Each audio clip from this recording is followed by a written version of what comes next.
everybody, this is Leanne from Atlas. Our theme of the month for September is healthy aging, and so I wanted to talk to you a little bit about how your tissues change as you age, and then as well in the following couple of videos I'm going to show you some tips and tricks on how you can prevent and kind of prolong any of those changes from happening. So the first thing is that, as you age, we tend to lose flexibility, and that's a normal common thing that happens. This is because of a loss of water in our tissues or stiffness in our joints and a loss of elasticity in our muscles, tendons, and the surrounding tissue. But half of those changes are caused by disuse. And so there are also a lot of things that you can do to help kind of counteract those natural changes that happen as we age. Muscles lose size and strength as we get older. This is because the number of muscle fibers in a muscle both change in size and in density. So you'll actually have less muscle fibers to do the work. And so, this is replaced more slowly as you age. Muscles, as you work out, they get broken down and then your body rebuilds them naturally. And that's, a process of how you build strength. But as you age, that happens more slowly. And when it does do repairs, the fibers that are replacing those muscle fibers tend to be more tough and less elastic. And the other big change that can happen as you age is, a change in your muscle tone and the ability to contract those muscle fibers. And that's because of the changes in your nervous system that happen as you age. Another big thing with age is bone density and bone health.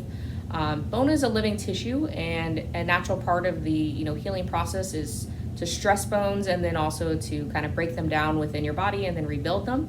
And that's normal. It happens every day. But when you're not being active and you're not putting any force or stress through a bone, it actually tends to kind of waste away a little bit. It doesn't have that regeneration that you would normally see with somebody who's active. And another big thing that happens as we age is hormone changes. Women go through menopause, and men also have changes in their hormones as well. And this can cause an osteopenia or a difference in the bone density as well.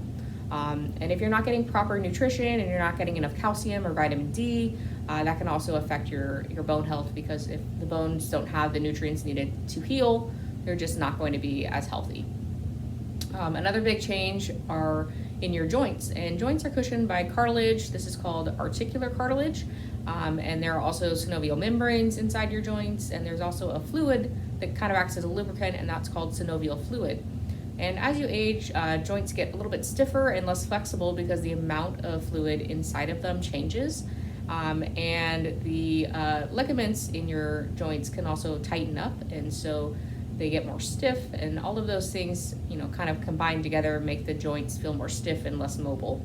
But moving the joint will actually kind of keep it lubricated and keep it stressed in a good way, so that it continues to heal and stay loose, and it's kind of lubricated throughout, and the joint surfaces are used to that movement that they're expected to go through, and so they don't get all locked in. And the big takeaway here is that physical activity can help. It can prevent a lot of these changes. It can help with the muscle tissue and continuing to have good muscle health. It can increase the stress on your bones, which is a really good thing. It means that your bones are going to continue to heal properly. If you just go without using them at all, then they just kind of start to deteriorate. But if you continue to stress a bone, it will continue to lay new bone, and that is a lot healthier in the long run. And then it also will keep your joints more lubricated and healthy and less stiff. But if you're going to start a new exercise program and you've been inactive for a period, you should check with your doctor and make sure that it's safe for you to do so. And, they can give you guidance if there's any particular restrictions that you should have. It may also be a good idea to get a bone density study done so that you kind of know where your baseline is, or if there's anything you need to be particularly concerned about. If you have questions, let us know. We're here to help.